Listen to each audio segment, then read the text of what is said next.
He made lunch for the hungry alien kids daily, never knowing their mother ruled the galaxy. Before we dive into this story, drop a quick hi in the comments and tell me where you're watching from. It really helps support the channel. The small diner at the edge of Lunar City wasn't much to look at. Sandwiched between a repair shop and a supply depot, the Blue Plate was easy to miss among the gleaming skyscrapers and bustling transportation tubes that defined humanity's most prosperous off-world colony. But for Tyler Grant, it was everything. Tyler wiped his hands on his apron as he gazed out the scratched view screen that served as the diner's only window to the lunar surface. Earth hung like a blue marble in the black sky, partially obscured by the communications array on the adjacent building. Business had been slow today, as it had been for months now. The massive galactic assembly complex being built on the far side of the moon had diverted traffic away from this section of the city, leaving small businesses like his struggling to stay afloat. He sighed and turned back to the kitchen, the gentle hum of the ventilation system the only sound in the empty restaurant. At 35, Tyler hadn't expected to be running a failing diner on the moon, but after his culinary career on Earth had imploded, this place had been his second chance, one that now seemed to be slipping away. The soft chime of the entrance sensor interrupted his thoughts. Tyler looked up, surprised to see customers at this late hour. His surprise turned to shock when three small figures shuffled through the door. They weren't human. Tyler had seen aliens before, of course. Ever since first contact 5 years ago, Earth had become a minor but recognized member of the Galactic Assembly. Various species occasionally visited Earth and its colonies, though most kept to the diplomatic sectors and high-end tourist destinations. None had ever wandered into his diner. These visitors were children, or at least he assumed so from their size. Standing about 4 feet tall, they had slender frames covered in smooth, pale blue skin with subtle iridescent patterns that shifted with their movements. Their large, almond-shaped eyes, entirely silver with no visible pupils, regarded Tyler with unmistakable wariness. Small breathing slits fluttered on the sides of their necks, and their four-fingered hands fidgeted nervously as they hesitated just inside the doorway. Tyler recognized their species from newscasts, Saralans, a highly advanced race from somewhere near the galactic core. What he couldn't figure out was why 3 Saralan children would be wandering alone into his diner at the edge of Lunar City. Hello, Tyler said, forcing a smile he hoped would appear welcoming. Welcome to the Blue Plate. Can I help you? The tallest of the 3 stepped forward. When it spoke, the translation pendant hanging from its neck converted its melodic clicks and trills into slightly mechanical English. We have credits, the child said, the pendant giving the voice a feminine quality. She held up a standard galactic credit chip. We require sustenance. Tyler nodded slowly, trying to hide his confusion. Sure, I can make you something to eat. What would you like? The 3 children exchanged looks, their silvery eyes blinking rapidly in what Tyler assumed was their version of communication. The tallest one spoke again. We are unfamiliar with Earth cuisine. We require protein and carbohydrates compatible with Saralan physiology. Tyler scratched his head.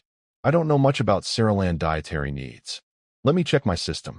He pulled out his tablet and quickly searched for information on Saralan nutrition.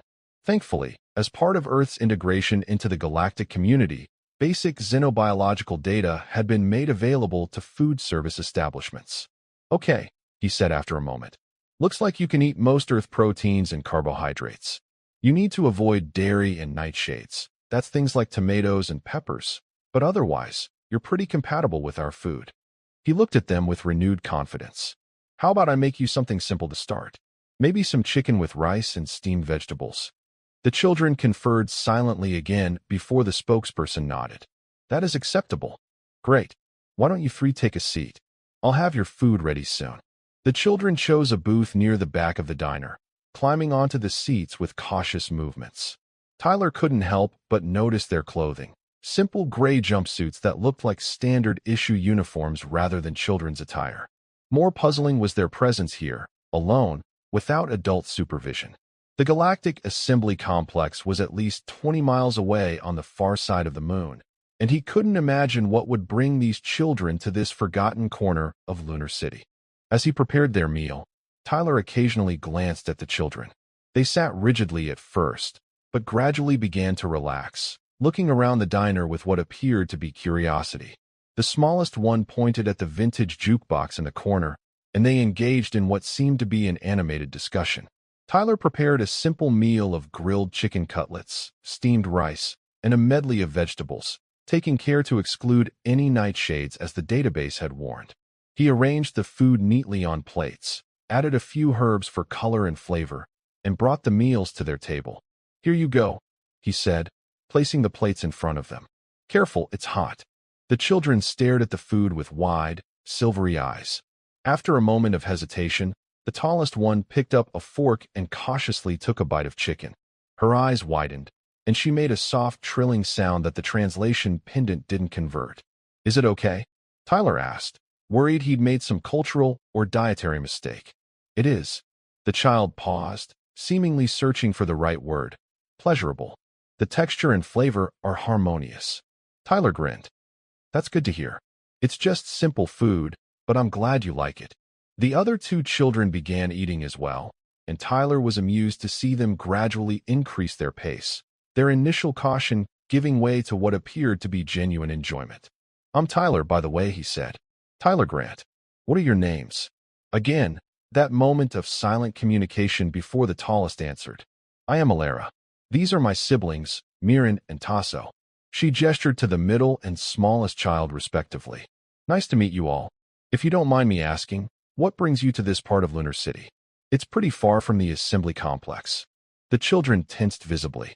Alara placed her fork down with deliberate care. "We are exploring," she said finally. "Our caretaker is occupied with assembly matters. We were curious about human settlements." Tyler raised an eyebrow. Something didn't add up, but he didn't want to frighten them by pushing too hard. "Well, you've wandered pretty far.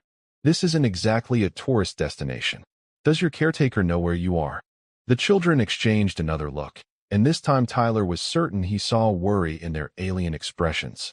"Our current location is undisclosed," Alara admitted. "We will return before our absence is detected." Tyler frowned. Lost children, or worse, runaway children, were the same in any species, apparently. But it wasn't his place to intervene in alien family matters, especially involving diplomatic personnel, which these kids almost certainly were. "Well, you're welcome here anytime," he said instead. "Are you still hungry?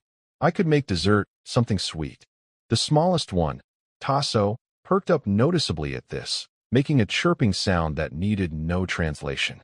Tyler chuckled. "I'll take that as a yes."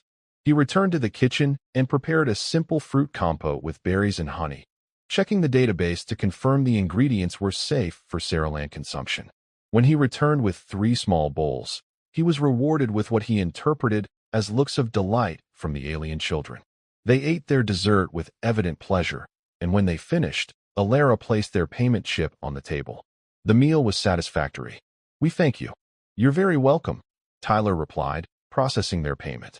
"Like I said, you're welcome back anytime." As the children left the diner, Tyler watched them through the view screen, concerned about them wandering alone. They moved with purpose toward one of the public transport tubes, their small blue forms soon disappearing from view.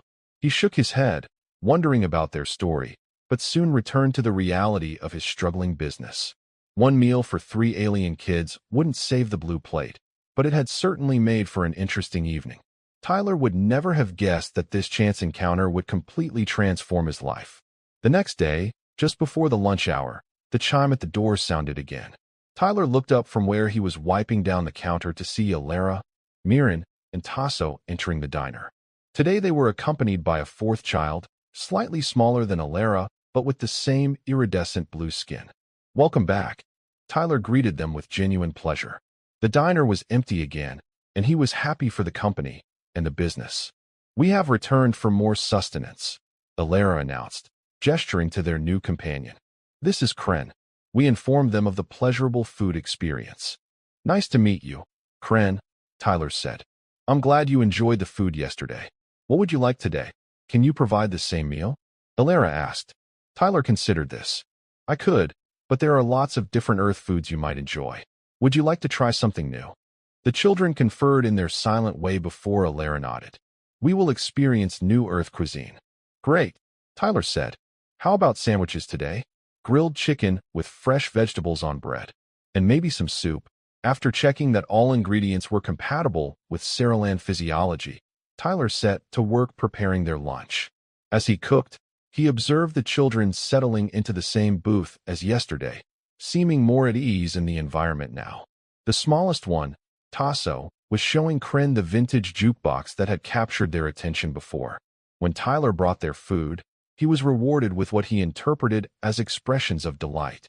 The children ate with enthusiasm, and Tyler couldn't help but feel proud that his simple cooking was being enjoyed by visitors from another star system. So, he said, leaning against the adjacent booth, exploring again today? Alara hesitated before responding. Our caretaker is attending extended assembly negotiations. We are permitted recreational time. Tyler nodded, though he still suspected there was more to the story. And you chose to come all the way back here? I'm flattered, but there must be more interesting places in Lunar City for kids to visit. Mirren, who hadn't spoken before, suddenly activated their translation pendant. Other establishments refuse service without adult supervision, or they ask too many questions. Tyler raised his eyebrows. And I don't ask too many questions. You provide food without excessive inquiry, Alara stated. This is preferable. Tyler decided to change the subject. Well, I'm happy to have you here. How long will you be staying on the moon? Indeterminate, Alara replied. The assembly negotiations are complex. Our mother. She stopped abruptly, the other children stiffening. Your mother is part of the negotiations? Tyler asked casually, trying not to show too much interest at this slip of information. We should not discuss assembly matters, Alara said firmly. Fair enough, Tyler agreed, respecting their privacy. How about that dessert now? I could make you something different today. The mention of dessert immediately lightened the mood, and all four children perked up noticeably. Tyler prepared a simple apple crumble with a drizzle of honey, which the children devoured with evident delight. When they left, Tyler found himself hoping they would return. There was something about these alien children that intrigued him, not just their obvious secret adventures away from supervision, but their reactions to his food. In their silver eyes, he had seen something he hadn't experienced in a long time, genuine appreciation for his cooking. For the next week, the Saraland children returned every day around the same time. Sometimes all four came together, other days just 2 or 3 would appear. Occasionally, they brought new friends, more Saraland children who, Tyler gathered, were the offspring of various diplomatic personnel at the assembly complex. Each day, Tyler prepared something new for them to try. Hearty stews, various grilled meats with different marinades, stir-fried vegetables with noodles, and an assortment of desserts. The children's enthusiasm for human cuisine grew, and they became more talkative, asking questions about ingredients and cooking methods. Tyler found himself looking forward to their visits. His diner remained mostly empty otherwise, but for those brief hours when the alien children filled the booths, the blue plate felt alive again. He began to prepare special dishes just for them, researching Saraland preferences and modifying recipes to better suit their tastes. On the 8th day, as the children were finishing a meal of roasted chicken with herbs and root vegetables, Alara made an unexpected request. Tyler Grant, she said formally, we wish to compensate you for providing additional sustenance. Tyler looked confused. Additional? You always pay for your meals. We require food to transport back to our dwelling, Alara clarified. For those who cannot come here. Tyler nodded slowly. You want takeout, food to go? Sure, I can do that. What would you like to bring back, and for how many? 7 additional portions, Alara stated. They have dietary restrictions similar to ours. Tyler whistled. 7 more? That's a big order. Give me some time to prepare it. As he worked in the kitchen, Tyler's curiosity grew. These children were clearly bringing food back for others, perhaps friends who weren't allowed to venture out as they did. The situation seemed increasingly odd, but Tyler reminded himself that it wasn't his place to interfere in alien cultural practices. He packed individual containers with portions of the day's meal, adding extra dessert as a goodwill gesture. When he presented the large bag to Alara, all 4 children seemed genuinely grateful. This is most appreciated, Alara said, offering their payment chip. Your cuisine has been declared superior to the nutrition provided at our temporary dwelling. Tyler accepted the payment with a smile. Happy to help. Will I see you tomorrow? We will return, Alara confirmed. Your establishment fulfills our requirements optimally. After they left, carrying their large bag of food, Tyler stood at the view screen watching their small forms disappear into the transport tube.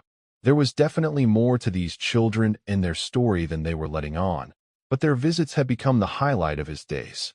Whatever their circumstances, they were bringing life back to his failing diner, and for that alone, he was grateful. What Tyler couldn't possibly know was that his simple acts of kindness were being closely observed, and that they would soon attract attention from the highest levels of galactic power. 2 weeks after the Saraland children's first visit, Tyler's diner had established a new routine. Every day around midday, between 4 and 10 blue-skinned alien children would file into the blue plate, occupy several booths, and eagerly await whatever new human dishes Tyler had prepared for them. They now brought containers with them for the additional portions they took back to their dwelling. Tyler had expanded his menu to accommodate their growing appreciation for Earth cuisine, and the children had become more comfortable sharing details about themselves, though they remained conspicuously vague about their parents and why they were permitted such freedom to wander Lunar City unsupervised. Tyler learned that they ranged in age from what would be equivalent to 8 to 12 Earth years. They were all children of various officials working at the Galactic Assembly Complex, though they deflected questions about their parents' specific roles. They lived in temporary diplomatic housing and found the regulated environment restrictive, hence their explorations beyond the boundaries set for them. On this particular day, Tyler was preparing a special meal, fried chicken with mashed potatoes and steamed green beans, followed by peach cobbler for dessert. It had become clear that Saraland children had a particular fondness for fruit-based desserts, and Tyler enjoyed seeing their silver eyes widen with delight at each new sweet creation. The door chimed, and Tyler looked up expectantly. Instead of the children, however, a single adult human entered, a woman in the gray uniform of lunar security. Tyler felt a sudden knot of anxiety in his stomach. Tyler Grant, the officer asked, approaching the counter. That's me, Tyler confirmed, wiping his hands on his apron. What can I do for lunar security? The woman studied him with a professional neutrality that revealed nothing. I'm Officer Megan Brooks. We've received reports of unusual activity at this establishment, specifically regular gatherings of underage Saraland diplomatic dependents. Tyler swallowed. The kids? They're just customers. They come for lunch. Unsupervised minor aliens, over 20 miles from the diplomatic quarter, visiting a human establishment daily. Officer Brooks raised an eyebrow. Surely you understand why that might raise concerns. They pay for their meals, Tyler said defensively. They're well-behaved. I don't see the problem. The problem, Mr. Grant, is that diplomatic dependents, especially minors, are subject to strict security protocols. Their presence here, without notification to proper authorities, constitutes a potential breach of those protocols. She glanced around the empty diner. Are you expecting them today? As if on cue, the door chimed again. 8 Saraland children entered, led by Alara. They froze when they saw the security officer. Hello, kids, Tyler called out, trying to sound casual. This is Officer Brooks. She was just asking about your visits here. The children remained near the door, their postures tense. Alara stepped forward cautiously. We have committed no violations, she stated, her translation pendant giving her voice a defensive edge. Free movement within public areas of Lunar City is permitted to diplomatic dependents during recreational periods. Officer Brooks turned to face the children. That's partially correct, but there are notification requirements and approved zones for unaccompanied minors. This establishment is outside those zones. We are aware of no such restrictions, Alara countered. Tyler intervened. Look, officer, they're just kids who like my food. I don't see the harm. Officer Brooks sighed. Mr. Grant, I understand your position, but there are diplomatic sensitivities involved here that you may not be aware of. She turned back to the children. I'll need to contact your guardians and arrange proper escort back to the diplomatic quarter. Panic flashed across the children's alien features. Tasso, the smallest, made a distressed, trilling sound. That is unnecessary, Alara insisted. We can return independently. I'm afraid that's not possible now that this situation has been officially noted, Officer Brooks replied, reaching for her communication device. Tyler felt a surge of protectiveness. Wait, what exactly will happen to them? Their guardians will be notified of their unauthorized excursions. The children will be escorted back to the diplomatic quarter and restricted from further unsupervised activities. Standard procedure. The children looked at each other in what Tyler now recognized as their silent communication. He could sense their fear. These weren't just kids sneaking out for treats. They were genuinely afraid of the consequences of being discovered. Officer, Tyler said firmly, before you make that call, I think we should consider that these are children from another culture. There might be misunderstandings about the rules. Perhaps we could resolve this without involving their guardians. Officer Brooks studied him for a moment. What are you suggesting, Mr. Grant? Let me take responsibility for them while they're here, Tyler proposed. I'll register my diner as an approved destination for diplomatic dependents. Fill out whatever paperwork you need. They clearly want to come here, and I'm happy to have them. That would require a diplomatic clearance that takes weeks to process, Officer Brooks pointed out. Then let's start the process, Tyler insisted. In the meantime, couldn't we consider this a cultural exchange opportunity? Earth joining the galactic community is about building relationships, right? These kids are learning about human culture through food. That seems like exactly the kind of interaction we should be encouraging. Officer Brooks looked torn. She glanced at the children, who were watching the exchange with obvious anxiety. Finally, she sighed. I can delay filing my report for 48 hours. That will give you time to submit a proper application for diplomatic minor visitation rights. She gave Tyler a stern look. But if that application isn't filed, or if I see these children here again before approval comes through, I'll have no choice but to follow standard protocol. Thank you, Tyler said with genuine relief. I'll get that application in today. After Officer Brooks left, the children slowly approached the counter, still visibly shaken. Is the security officer going to inform our caregivers? Alara asked, a tremor in her translated voice. Not yet, Tyler assured them. But we need to follow the proper procedures now. I'm going to apply for permission to have you visit legally. He studied their worried expressions. What exactly are you afraid will happen if your caregivers find out you've been coming here? The children exchanged glances before Alara answered. Our freedom would be restricted. The others, those who cannot come here, would lose access to your food. She hesitated. There would be consequences. Tyler frowned. What others? And what consequences? We cannot explain fully, Alara said. But your food has become important. Not just for us.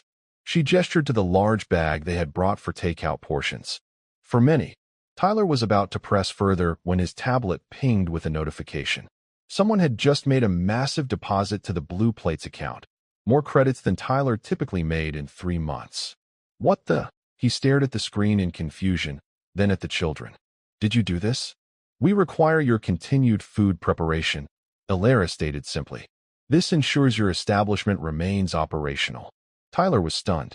This is way too much for lunch and some takeout. It is calculated based on the sustainability requirements of your business, Alara explained matter-of-factly. Our analysis of local economic patterns indicated your establishment was at risk of closure. Tyler didn't know whether to laugh or be concerned. These kids had somehow analyzed his financial situation and decided to ensure his diner stayed open, apparently because their mysterious others needed his food. Look, he said finally, I appreciate this, but I can't take such a large payment without understanding what's really going on here. Who are these others you're feeding? Why is my food so important? And where did all these credits come from? The children conferred silently again, their iridescent patterns shifting rapidly across their blue skin. Finally, Alara nodded decisively. We will explain, but not here, she said. Tomorrow, you must come with us after providing the daily meal. You will understand then. Tyler hesitated. This situation was becoming increasingly bizarre, but his curiosity was piqued. Plus, he genuinely cared about these strange alien children who had brightened his failing diner, and apparently just saved his business from bankruptcy. All right, he agreed. Tomorrow, I'll go with you. But for now, let's get your lunch ready. I made fried chicken today. I think you're going to love it. The children's mood lightened immediately at the mention of food, and they took their usual seats. As Tyler returned to the kitchen to finish preparing their meal, he wondered what he had gotten himself into, and what secrets he would discover tomorrow. The next day, after serving lunch to an unusually large group of 15 Saraland children, Tyler found himself following them through Lunar City's transport tube system. He had closed the diner early, leaving a sign indicating a private catering event, and felt a mixture of curiosity and apprehension about where they were taking him. They transferred between tubes several times, moving deeper into the industrial sector of Lunar City, away from both the commercial areas and the diplomatic quarter. Eventually, they exited at a station Tyler had never visited before, despite living on the moon for nearly 3 years. "Where exactly are we going?" Tyler asked as they led him down a utilitarian corridor lit by harsh fluorescent panels. "A temporary dwelling," Alara replied, "for those who cannot move freely." They approached what appeared to be an abandoned storage facility. Alara placed her hand against a seemingly ordinary section of wall, which shimmered briefly before revealing a hidden doorway. Tyler's eyebrows shot up. This was advanced technology, well beyond standard lunar security systems. "Is this legal?" Tyler asked hesitantly. "It is necessary," Alara stated, which wasn't exactly reassuring. The door opened into a large, open space that had been converted into a makeshift living area. Simple bedding was arranged in neat rows along the walls. Storage containers served as tables and chairs. The lighting was dim, with strange blue-tinted fixtures that Tyler assumed were designed for Saraland visual comfort. What shocked Tyler was the number of occupants. At least 30 Saraland children of various ages were gathered in the space, all turning to look at him as he entered. Many appeared younger than any he had seen in his diner, some barely toddlers. A few older ones, appearing to be adolescents, stood protectively near the youngest ones. "What is this place?" Tyler asked, his voice hushed with astonishment. "A sanctuary," Alara explained, "for the children of lower-tier diplomatic personnel and service workers." One of the older adolescents approached, wearing what appeared to be a more elaborate version of the jumpsuits the other children wore. When they spoke, their translation pendant gave their voice a masculine quality. "I am Varix, a sign guardian for this group. You are the food provider." "I'm Tyler Grant," Tyler confirmed, still trying to process what he was seeing. "I run the Blue Plate Diner. Some of these kids have been coming there for meals." He gestured to Alara and the others who had brought him. "But I had no idea about all this." Varix nodded. "The children speak highly of your cuisine. It has improved health metrics significantly." Tyler looked around at the facility again. "I don't understand. Why are all these children living in a hidden storage facility? Shouldn't they be in proper diplomatic housing?" Varix and Alara exchanged glances before Varix explained. "The Galactic Assembly negotiations have extended beyond projected timeframes. Resources were allocated primarily to high-ranking officials and their immediate families. Lower-tier personnel and their dependents received inadequate accommodations." Tyler frowned. "So the Galactic Assembly just what? Left all these kids to fend for themselves in some warehouse?" "It is more complex," Varix said. "There are hierarchical structures within our delegation. Priority is given based on status. The children of high-status officials receive proper housing, nutrition, and care. The rest—" He gestured around the room. "That's horrible," Tyler said, genuinely appalled. "These are children. How could they be treated this way?" "It is our system," Varix stated simply, as if that explained everything. Tyler turned to Alara. "And your parents allow this? They know you're sneaking out to bring food to these kids." A tense silence fell over the room. Alara's iridescent patterns dimmed noticeably. "Our mother is unaware of our activities," she said quietly. "She is occupied with important negotiations. She's so busy she doesn't notice her own kids disappearing every day. She has responsibilities that transcend familial bonds," Alara said, her pendant translating her words with a formality that seemed oddly defensive. "Familial units are not prioritized in Saraland culture as they are in human society." Tyler felt a surge of anger at whoever these neglectful parents were, but he pushed it aside for now.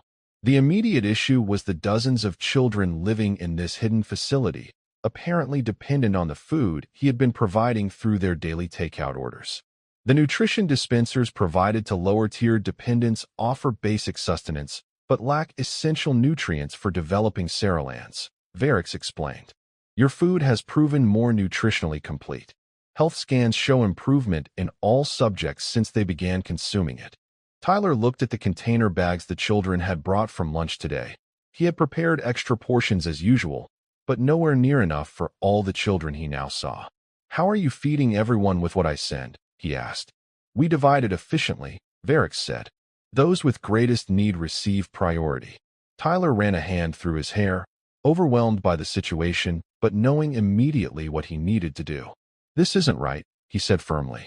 I'm going to help. All of you, not just the ones who can sneak out to my diner. He turned to Varix. I need to know exactly how many children are here, any specific dietary needs, and what equipment you have for food preparation and storage. Varix seemed surprised by Tyler's immediate commitment. You would provide nutrition for all? Of course I would, Tyler said without hesitation. They're kids. They need proper food. For the next hour, Tyler took inventory of the facility, learning that there were 42 Cereland children in total, ranging from what would be equivalent to human toddlers up to mid-adolescence. The facility had basic food storage units and minimal cooking equipment, but nothing like what Tyler had in his diner. He made notes on his tablet, formulating a plan. He could prepare meals at the Blue Plate and transport them here daily. It would mean starting work earlier and purchasing additional supplies, but the mysterious deposit from yesterday would more than cover the costs. I'll start tomorrow, Tyler announced.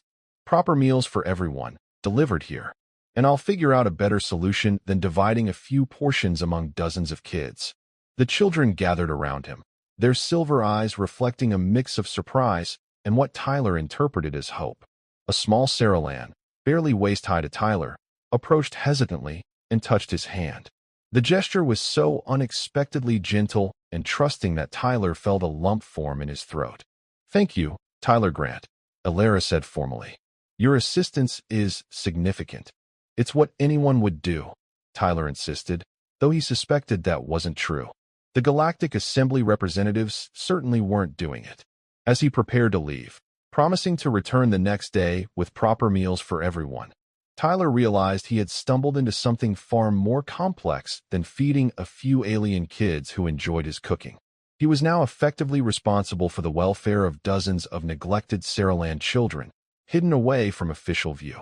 And he still had no idea who their parents were or why they had been abandoned like this during supposedly crucial diplomatic negotiations.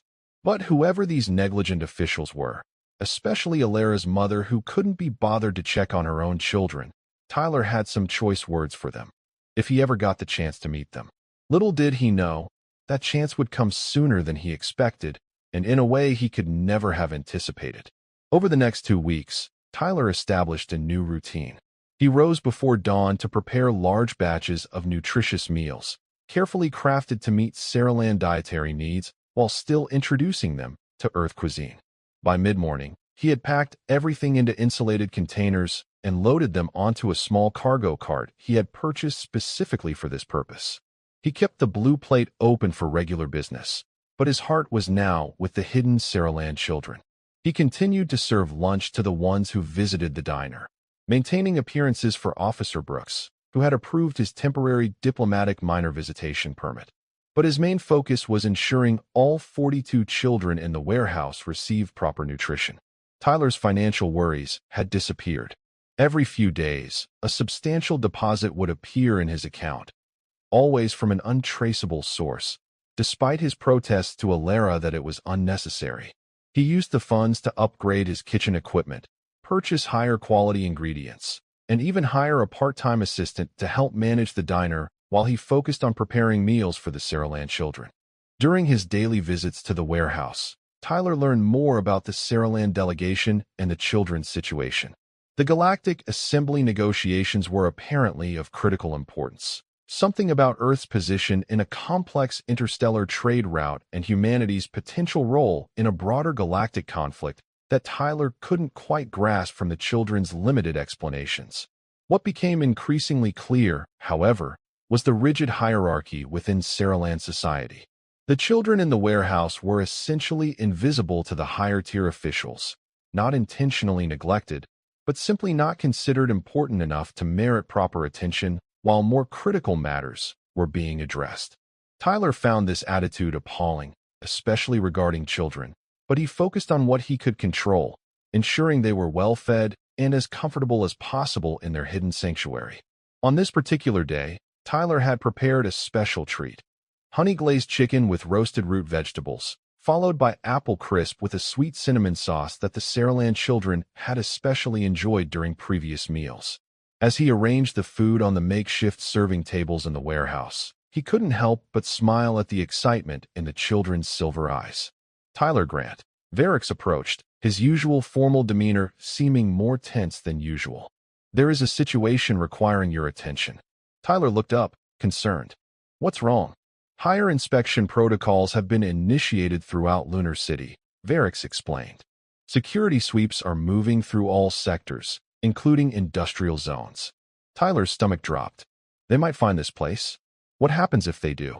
"Consequences would be significant," Varix said, his translation pendant somehow conveying gravity despite its mechanical tone. "Not just for the children, but potentially for the negotiations themselves." "Why?" "These kids need proper housing and care. If anything, exposing this situation should force the Assembly to provide better conditions." Varix shook his head.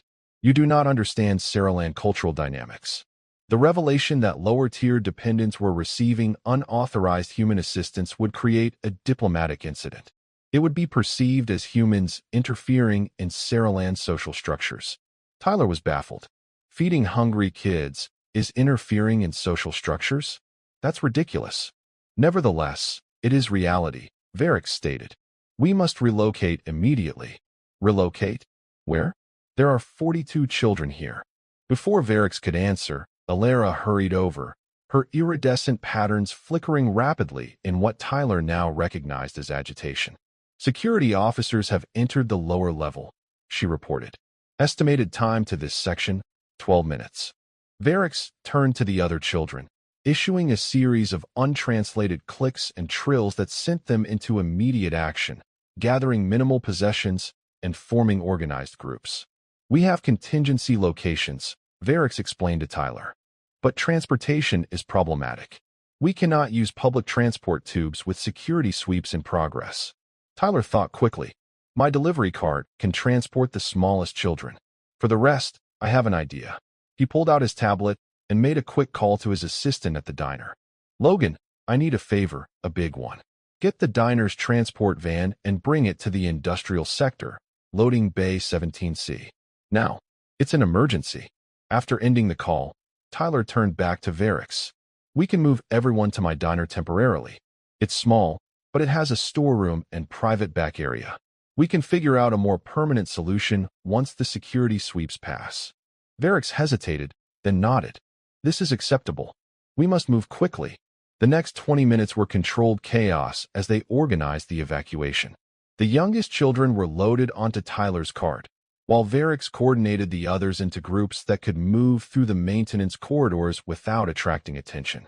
When Logan arrived with the diner's transport van, looking confused but asking no questions when Tyler pressed a generous bonus payment into his hand, they began shuttling groups of children to the blue plate. Tyler made 3 trips with the van, heart-pounding each time he passed a lunar security patrol.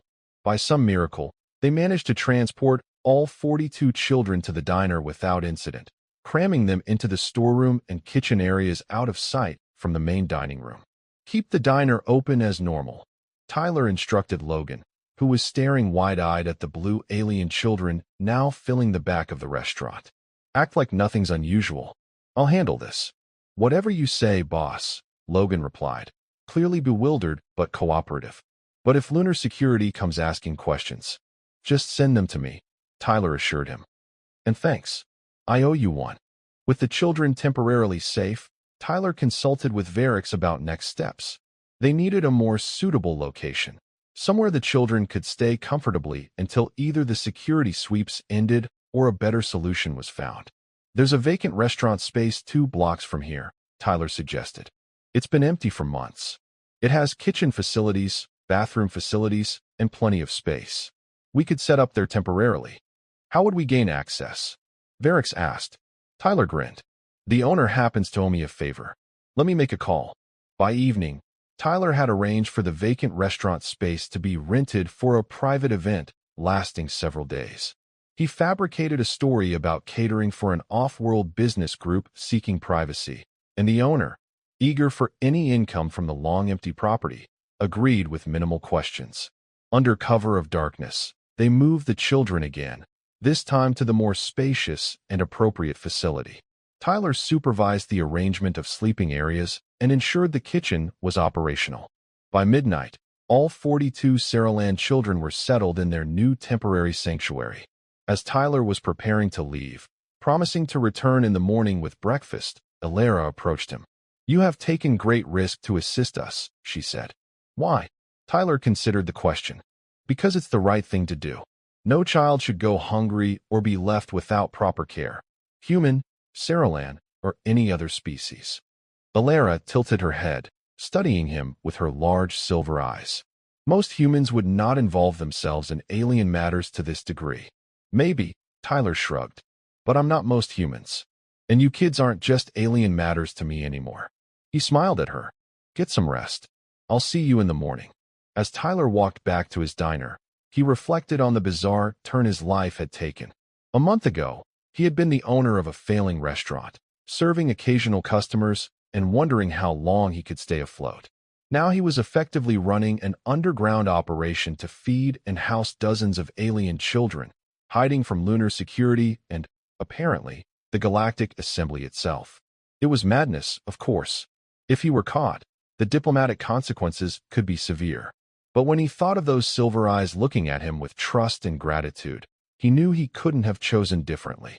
What Tyler couldn't know was that his actions had already come to the attention of someone with the power to change not just his fate, but potentially the relationship between humanity and the galaxy itself.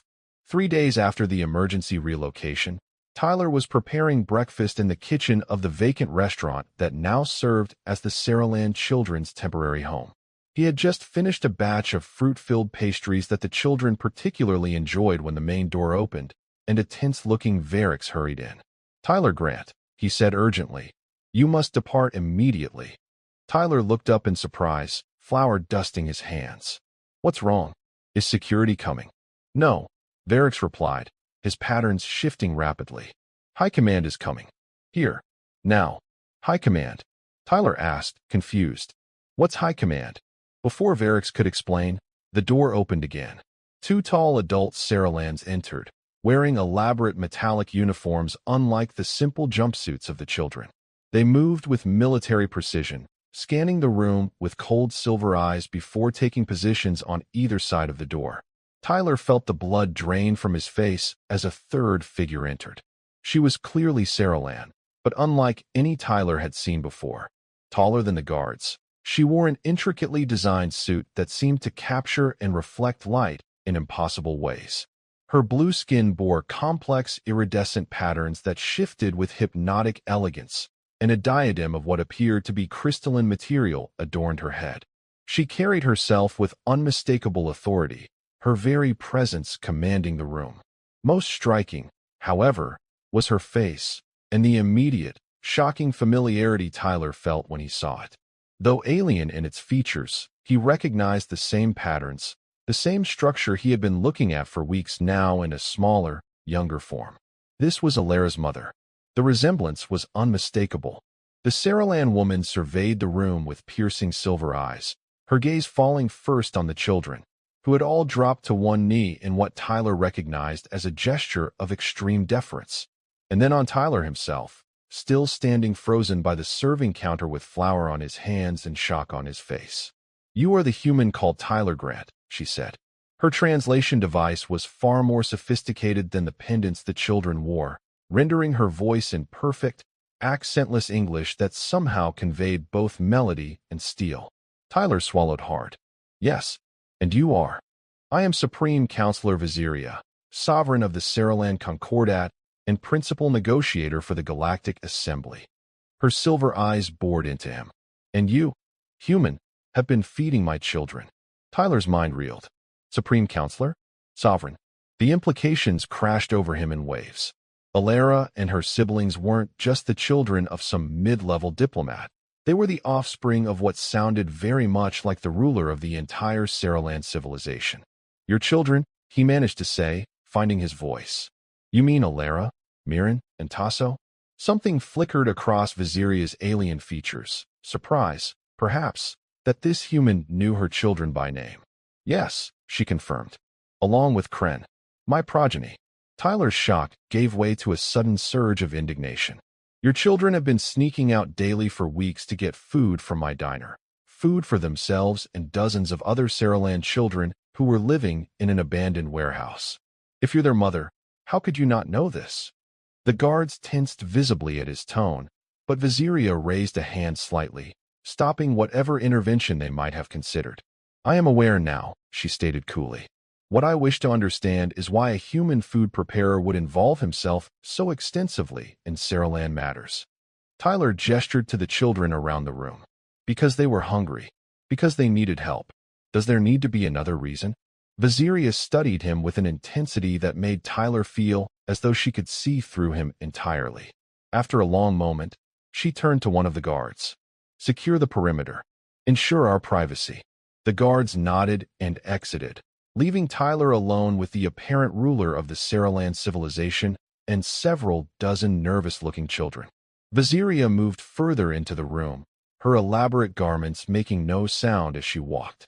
She approached the serving counter where Tyler had been preparing breakfast, examining the food with evident curiosity. My children have spoken extensively of your cuisine, she said, lifting one of the fruit pastries and studying it. They claim it possesses exceptional qualities. Tyler, still trying to process exactly who he was speaking with, shrugged. It's just simple food, made with care. Nothing fancy. And yet, it compelled my progeny to risk severe consequences by venturing outside authorized areas repeatedly. It motivated them to establish an unauthorized support network for lower-tier dependents. It inspired them to conceal their activities from high command. She fixed him with that penetrating silver gaze again. These are not typical behaviors for Saraland youth, especially those of the sovereign line. Tyler felt a flicker of pride on behalf of Alara and her siblings. Maybe they just have good hearts. They saw others in need and wanted to help. Such attitudes are not cultivated in Saraland society, Viziria stated. Hierarchy and order are foundational principles. Each serves according to their designated tier, even if it means children go hungry. Tyler challenged, his indignation overcoming his caution. Viziria tilted her head, regarding him curiously. The lower-tier dependents receive nutritional sustenance appropriate to their station. Survival requirements are met. There's a big difference between not starving and being properly fed, Tyler countered. These kids were living in a warehouse, eating the bare minimum to survive, while the negotiations dragged on for months. And your own children. Did you even notice they were disappearing for hours every day? A ripple moved across Viziria's iridescent patterns, and Tyler got the distinct impression he had touched a nerve. The negotiations with your world are of critical galactic importance, she said, a defensive note entering her perfect translation. My attention has been required elsewhere. More important than your own kids? Tyler asked incredulously. The room fell utterly silent. Even the children seemed to be holding their breath. Challenging a galactic ruler about her parenting priorities was probably not the wisest diplomatic move, but Tyler was too invested in these children's welfare to back down now. Viziria stared at him for a long moment. Then, to Tyler's surprise, she did something unexpected. She picked up one of the pastries and took a bite. Her silver eyes widened fractionally as she tasted it. She chewed slowly, thoughtfully, before swallowing. This is unexpected, she said finally. It's just a fruit pastry, Tyler said, though he couldn't help feeling a chef's satisfaction at her reaction. No, Viziria corrected. It is more than that. She turned to where Alara stood with her siblings. Approach. Alara came forward and knelt before her mother. Explain again why you believed it necessary to bring this human's food to the lower-tier dependents, Viziria commanded. Alara kept her gaze downward as she spoke. The standard nutrition provided lacked essential trace elements needed for optimal development. Health scans showed deterioration in cognitive and physical metrics among the youngest dependents. Tyler Grant's food contains these elements in natural forms that are more readily absorbed than synthetic supplements. And you discovered this how? Tasso was experiencing concentration difficulties, Alara explained. After consuming Tyler Grant's food for 3 consecutive days, his cognitive performance improved by 17%. We extrapolated potential benefits for the others and initiated the distribution program. Viziria turned back to Tyler. Is this why you assisted them? For the health benefits your food provides? Tyler shook his head. I didn't know about any of that. I helped because they were kids who needed good food and a safe place. That's all. Viziria studied him with that penetrating gaze again, then did something that shocked everyone in the room. She lowered herself gracefully to sit at one of the tables, a gesture that seemed to discard formality. Tyler Grant, she said, her tone subtly different. I believe we need to have a more extensive conversation. Over the next hour, in that commandeered vacant restaurant, Tyler Grant found himself engaged in what might have been the strangest diplomatic exchange in human history, discussing nutrition, child welfare, and cultural differences with the ruler of an advanced alien civilization, all while serving breakfast to dozens of wide-eyed Saraland children. Viziria, once she set aside her initial aloofness, proved to be an attentive listener. Tyler explained his background as a chef, his failed career on Earth, his struggling diner on the moon, and how meeting Alara and her siblings had given him new purpose. He spoke passionately about the warehouse conditions he had discovered and his conviction that all children, regardless of species or social tier, deserved proper care and nutrition. In human society, Tyler concluded, children come first. Not negotiations, not politics, not social hierarchies. Kids. Viziria considered this. Your species places unusual emphasis on offspring development. Is that so unusual? Tyler asked. They're the future, aren't they? Isn't that true for Saralands too? Our approach is different, Viziria admitted. Saraland children are viewed as extensions of the social tier they will eventually occupy. Resources are allocated accordingly. But they're still growing, Tyler argued. All of them need proper nutrition, care, attention, regardless of what tier they'll end up in as adults. Viziria was silent for a moment, then looked over to where Alara sat with her siblings, watching the exchange with evident fascination. When did you last directly interact with your progeny before today? Tyler asked quietly. The question seemed to catch Viziria off guard. 37 lunar cycles, she admitted after a moment. The negotiations have required complete focus. 37 days, Tyler translated, shaking his head. No wonder they started wandering off. They were looking for someone to notice them. A flash of something, possibly defensive anger, crossed Viziria's features. You presume much, human. I'm just telling you what I see, Tyler said simply. You have amazing kids. Alara organized this whole operation to help others. They showed empathy, resourcefulness, courage. When was the last time you told them you were proud of them? Instead of answering, Viziria rose and walked over to where her children sat. She studied them with new attention, noting details she had clearly missed before.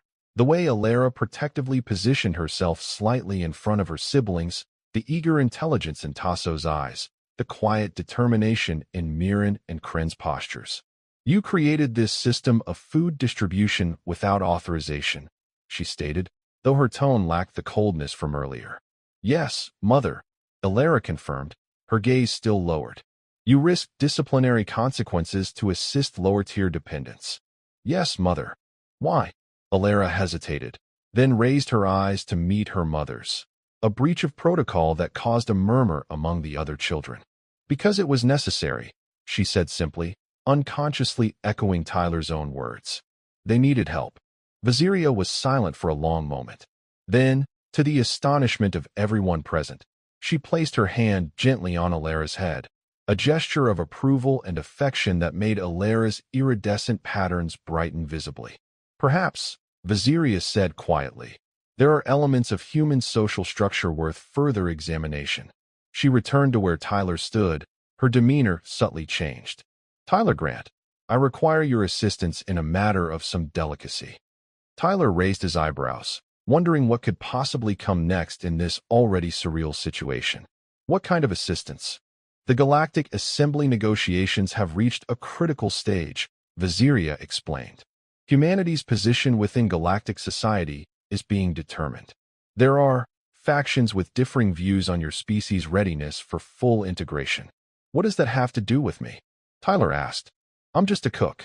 Precisely, Viziria said, with what might have been the Saralan equivalent of a smile.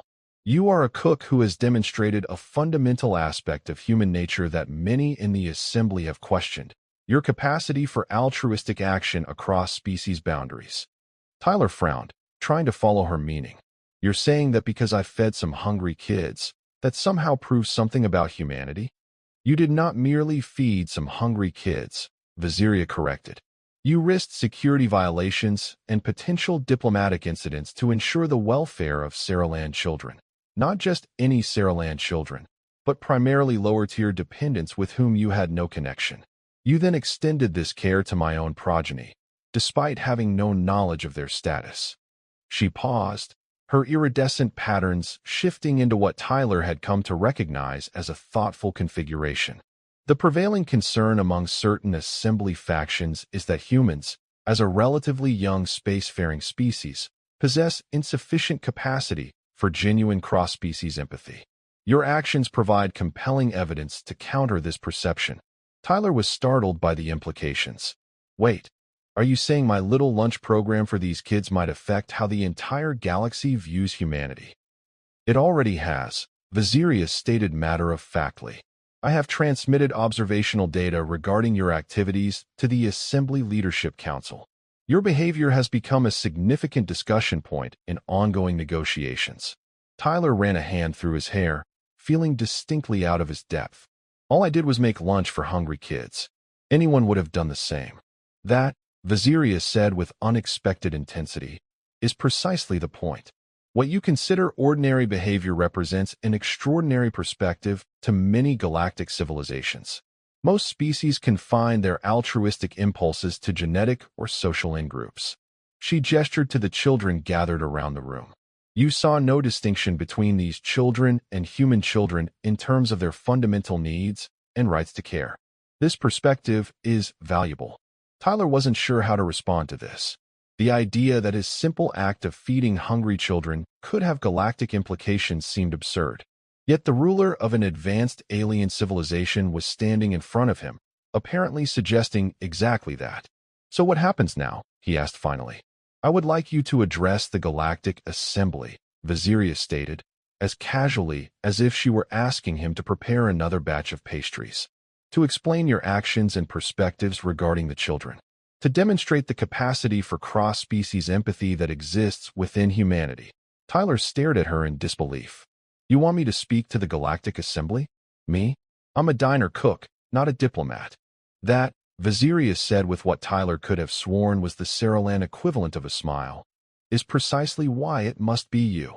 2 days later, Tyler Grant found himself standing before the Galactic Assembly on the far side of the moon, wearing his best clothes, hastily purchased for the occasion, and trying not to visibly tremble as representatives of dozens of advanced alien civilizations regarded him with varying degrees of curiosity, skepticism, and in some cases, what appeared to be distaste.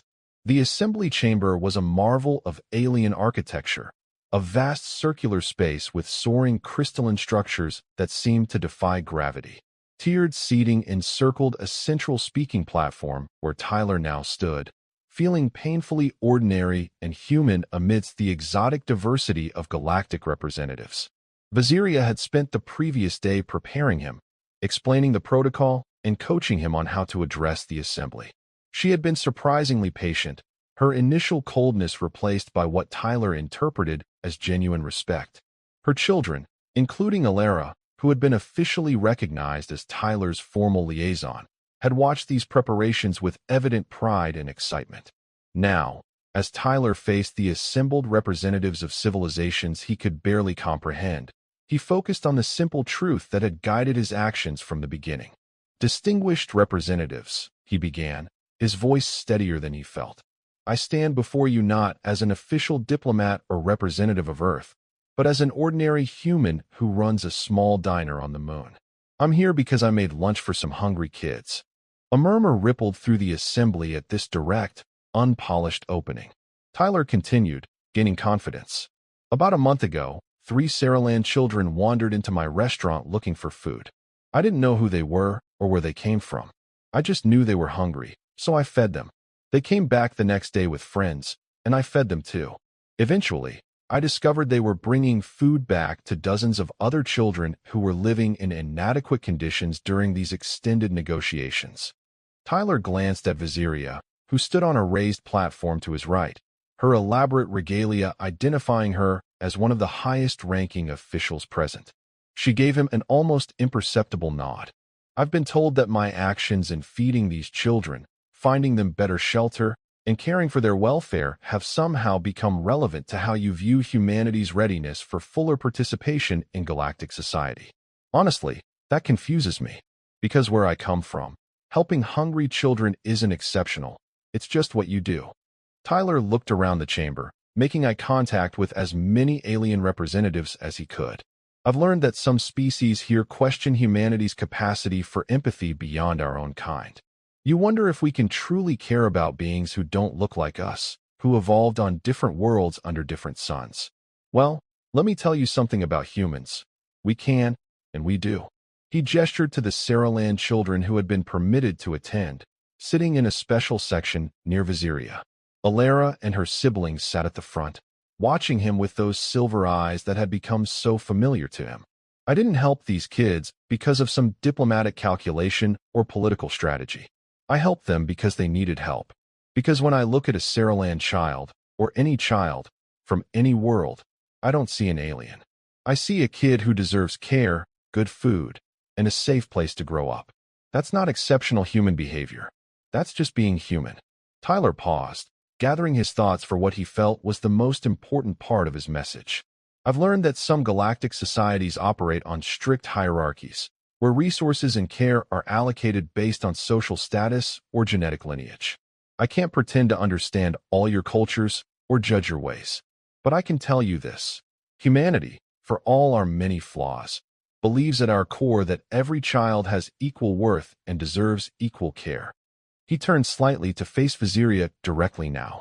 Even Supreme Counselor Viziria, ruler of the Saraland Concordat, has recognized that perhaps there's wisdom in this perspective. After seeing how her own children work to help others less fortunate, she's begun to question aspects of Saraland's social structure that she previously took for granted. Viziria inclined her head slightly, acknowledging this statement to the visible shock of many assembly representatives.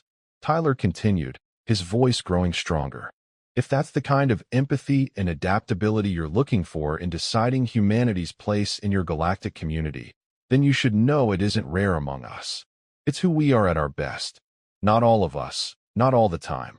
We're an imperfect species still growing and learning. But this capacity to see beyond differences, to care for others regardless of their origin, that runs deep in human nature. He gestured around the grand chamber. You've built something remarkable here, a community of wildly different species finding ways to cooperate and coexist.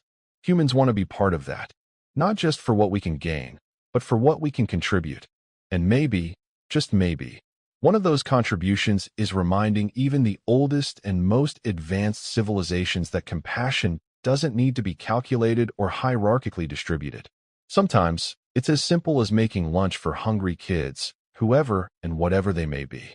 Tyler took a deep breath, feeling he had said all he could. Thank you for listening to a diner cook from the moon. I'm happy to answer any questions you might have. A profound silence filled the chamber.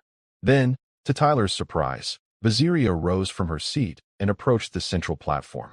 This was apparently a significant breach of protocol, judging by the reaction of the assembly. Representatives of the Galactic Assembly, she announced, her voice carrying effortlessly through the vast space.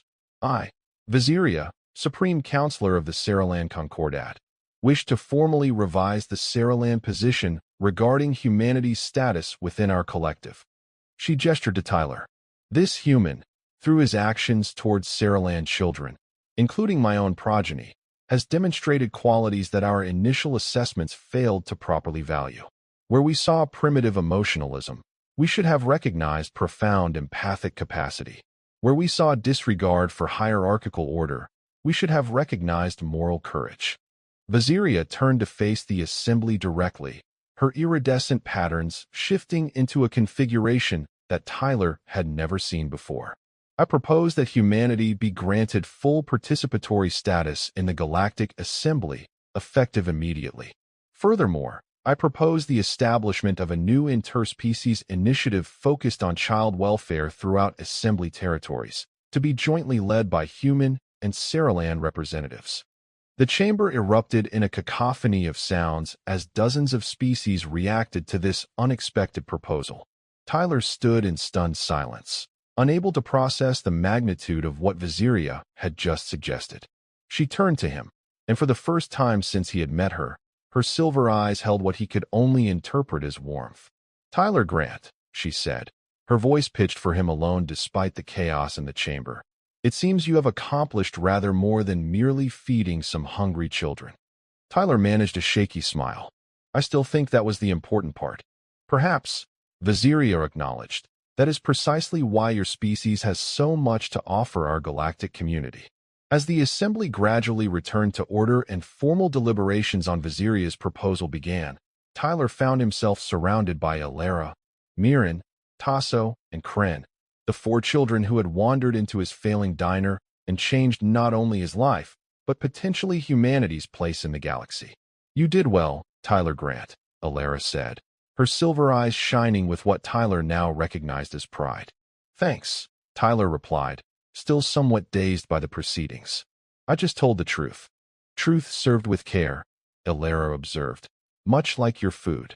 Tyler laughed. "Speaking of food, what do you say we get out of here and go back to the diner? I'm thinking of trying a new dessert recipe today." The children's enthusiastic response was all the diplomatic victory Tyler needed. 6 months later, the blue plate was unrecognizable from the struggling establishment it had once been. Expanded to 3 times its original size, it now served as both a popular restaurant and the headquarters for the newly established Galactic Child Welfare Initiative, the program Viziria had proposed following Tyler's address to the Assembly.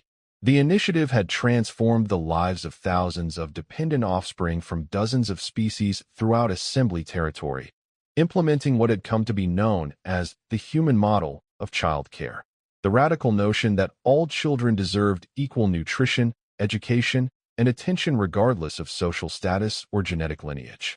Tyler still cooked, though now he had a staff of both human and alien chefs who helped develop menus suitable for various species. The blue plate had become a symbol of cross-species cooperation, a place where diplomats and tourists alike came to experience the simple human hospitality that had unexpectedly changed galactic politics. Alara and her siblings were regular visitors, no longer sneaking away, but coming with their mother's full knowledge and approval. Viziria herself occasionally appeared for what she called informal diplomatic meetings, but what Tyler recognized as simply a mother enjoying time with her children and the food they had come to love. On this particular day, as Tyler placed a fresh apple crisp on the counter to cool, he looked out through the new, much larger view screen that offered a panoramic view of both the lunar surface and Earth hanging in the black sky. The Galactic Assembly Complex was visible in the distance, its crystalline spires gleaming in the sunlight. "Considering your accomplishments, that is quite the contemplative expression," came a now familiar voice behind him. Tyler turned to see Viziria, without her usual entourage or formal regalia, standing in the doorway to the kitchen. In the months since his address to the Assembly, he had come to recognize the subtle expressions and pattern shifts that indicated Saralan emotions. Right now, Viziria was displaying what he interpreted as amused affection. "Just thinking about how strange life can be," Tyler replied with a smile. "One minute you're a failing diner owner, the next you're somehow involved in galactic politics. Is that how humans view causality? As random chance?" Viziria asked, approaching to examine the apple crisp with evident interest. She had developed a particular fondness for Earth desserts. "Sometimes," Tyler admitted. "Though in this case, I'd say it was less random chance and more hungry kids."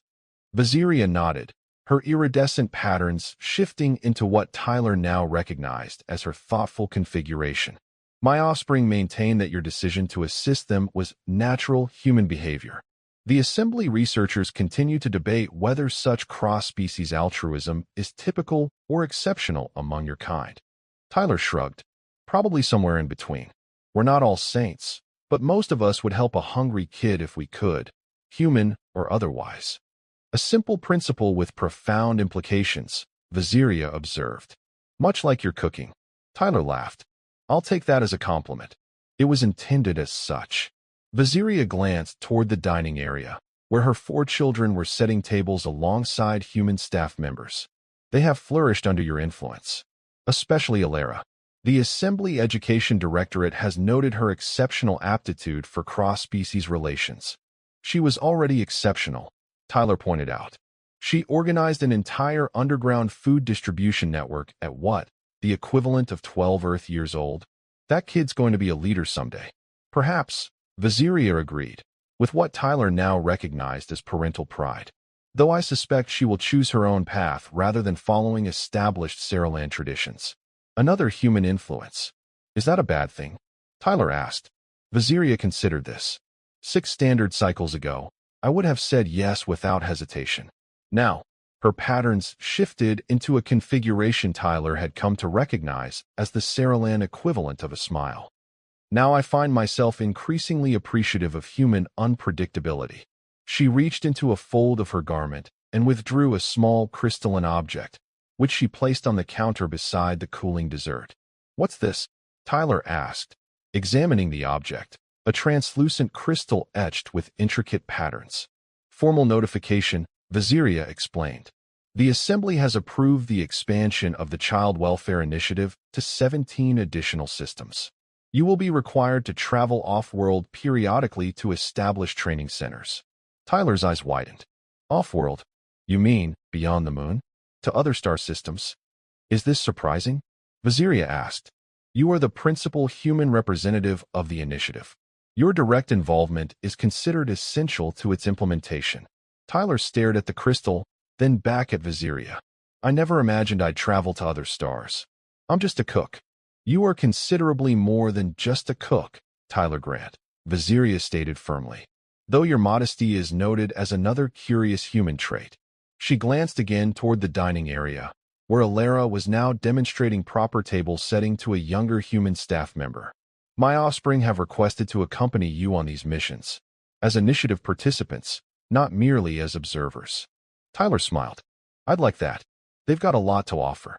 Indeed, Viziria agreed. They have learned much from you about seeing beyond established boundaries and hierarchies.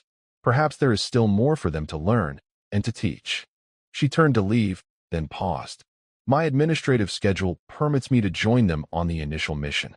For official oversight purposes, of course.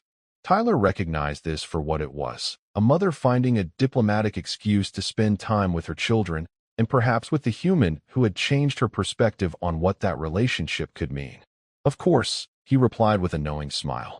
I'll make sure to pack plenty of apple crisp for the journey. Viziria's patterns shifted in what Tyler now recognized as amusement. That would be appreciated. After she departed, Tyler returned to the view screen, gazing at the stars visible beyond Earth's blue curve. 6 months ago, he had been a struggling chef with a failing diner on the moon. Now he was preparing to travel to distant star systems as a representative of humanity, helping implement child welfare programs for species he had yet to encounter. All because he had made lunch for some hungry alien kids who wandered into his restaurant. Tyler laughed softly to himself. If there was a lesson in all this, perhaps it was simply that kindness, even the most ordinary, everyday sort of kindness, could sometimes have extraordinary consequences. Not that the possibility of such consequences should be the reason for the kindness in the first place. You helped hungry kids because they were hungry kids. The rest was just cosmic dessert. He turned back to the kitchen, where the apple crisp had cooled enough to slice. There were hungry children waiting, human and Saralan alike, and Tyler Grant had food to serve. And that was the end of the story. If you listened all the way to here, don't forget to leave feedback about what you thought of the story in the comments, whether positive or negative. Your feedback helps us improve. Also, leave your like and subscribe to the channel for more stories like this one. And I'll leave here on the screen another video that I'm sure you'll like. Big hug, and see you in the next story.